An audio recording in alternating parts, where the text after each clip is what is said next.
Hi, my friends. Just recently, a group had a discussion here about integrity, guilt, innocence, and responsibility.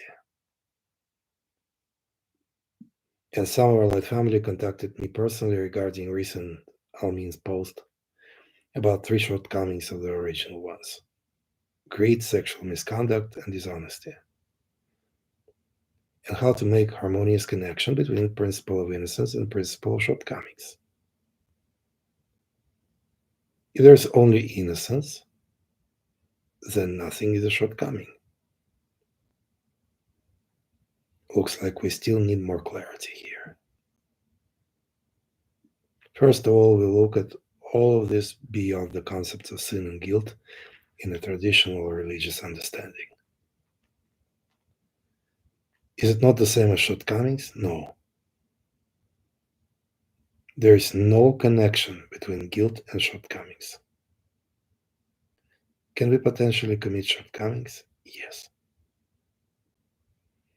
According to a dictionary, shortcoming is a failure to meet a certain standard. But we teach that we don't try to comply with any external standards or ideals. So many people try to determine what to think and how to act by trying to compare themselves with some role models, spiritual books of rules, or considering someone higher than them and relating to them as to their higher authorities. And whenever they commit something contrary to those rules, they feel like they failed, as they compare themselves with their so called higher authority and see themselves lower than them. And that's why they feel like they can't be their own authorities. They still perceive themselves as a follower, not a leader. And if we follow, then we must have a leader who calls the shots. And we must comply. We must please, we must obey. But Al-Amin is constantly reminding us we are gods. It literally means that you are the highest authority, the highest power over your own life. Guilt always implies someone other whom we fail or disobey or make them unhappy. Guilt implies that there are some people in our lives whom we should please, whom we should always make happy. It may be another being in the flesh, or some non physical being, deity, whom people worship. And the reason for worship is to please the one whom they worship. In this illusion, people always try to please, or pacify, or satisfy somebody else in order to receive some favors in return. Guilt as a concept doesn't make sense if we don't care about what other people think and feel about us. Because everyone is personally responsible for themselves, including for their personal emotions and reactions. There are some people who feel chronically guilty because the same actions from their parts make some people happy and others sad, especially if all of them live in the same space.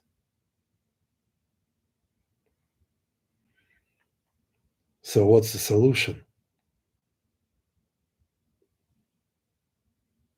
We just need to accept the fact that it's impossible for us to make all people equally happy. And it literally means that there's no reason to try. Why don't we just accept the truth of life and not try to make anyone happy or unhappy? A master is indifferent to praises and to criticisms because all of them are very personal, very subjective, as we don't have something like the same truth for everyone. That's why our most concern is to live according to our own highest truth and not to somebody else's. A master doesn't live by a desperate quest for the approval of other people. Almin mentioned dishonesty as a shortcoming. A master never lies. A master tells only the truth. Why do people lie? Because they're afraid to tell the truth. Afraid of whom? Afraid of other people.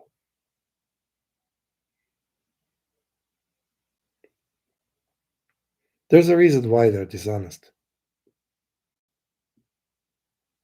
If we know the key of absolute purity of self expression, we will never express shortcomings. And the key is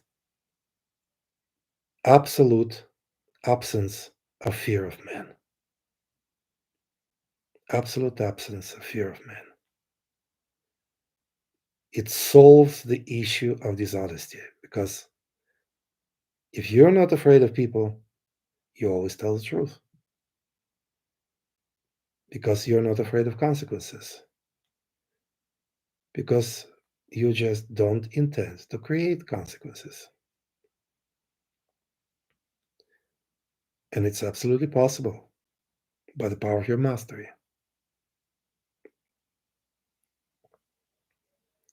to avert consequences. It's just a matter of intent. You'll always have what you decide to have. And if you don't decide to have consequences, which you don't like to have, you'll not have them. Your life is in your hands, and if you're not afraid and always tell the truth, you're always in a winning position. Whenever you speak the truth only, you're always in number one position, which is a position of mastery. Whenever someone tells a lie, they position themselves as number two and make someone else, whom they like to, a Lord God of their lives, putting them in a position number one. And there's a tangible feeling of personal power loss because it's naturally given away to number one. That's why we don't want to be dishonest. We don't want to lose our position of masters, authors, and central expressors of our lives. What about greed and sexual misconduct? We establish our healthy relationships with money and our partners as a natural consequence of our freedom from fear of man. Perhaps some of us didn't see how freedom from fear of man can evoke healthy relationships with money and partners. Very simple. When we are free from the fear of man, we naturally cannot find ourselves under external influences of people, groups of people, politicians, mass media, religious organizations, etc. And if this is so, then we are free to be only ourselves, our true selves. If no one manipulates us by fear and guilt, then we naturally live only by our inner knowing, which comes from our true selves. Then we absolutely know the truth about what exactly we need to do with our money and with our relationships. Our true self knows only our highest truth. It transmits it to all our systems, our mind, our nervous system, our body, our soul, etc. If we are free from external authorities, we can know only our highest truth. And naturally, if we are in a state of our highest truth, we will never misuse or abuse money, and we will never misuse or abuse our beloved partners because we naturally build constructive and harmonious relationships with the world around us when we are in a state of our highest truth. When we are in a state of our highest truth,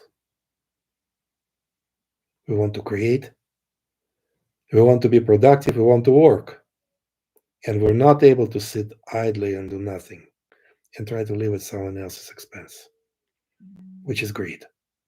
Greed is a consequence of suppressed true self. In a state of greed, they either try to get something for nothing or they try to get more for less contribution. This is basically what greed is. But only our awakened true selves have a sense of fair exchange. If our true self is suppressed, then there is no chance to be sensitive in this area. The same as our relationships. It's also giving and receiving situation, but not financially. It's affection and intimacy. And sexual misconduct comes from insensitivity to the rhythms of fair exchange in this area. Only our true selves can express sensitivity in that area.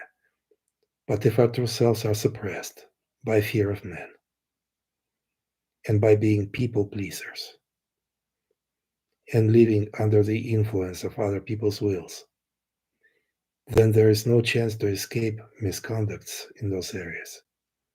Because in this case, there's a natural inclination to create distortions and only distortions, not only in those areas, but in all areas of life.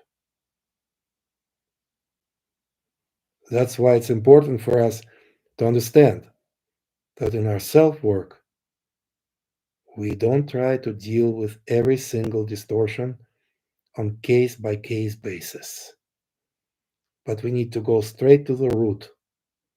And when the root is dissolved, then there will no longer be a potential for distorted way of life. Talk to you soon.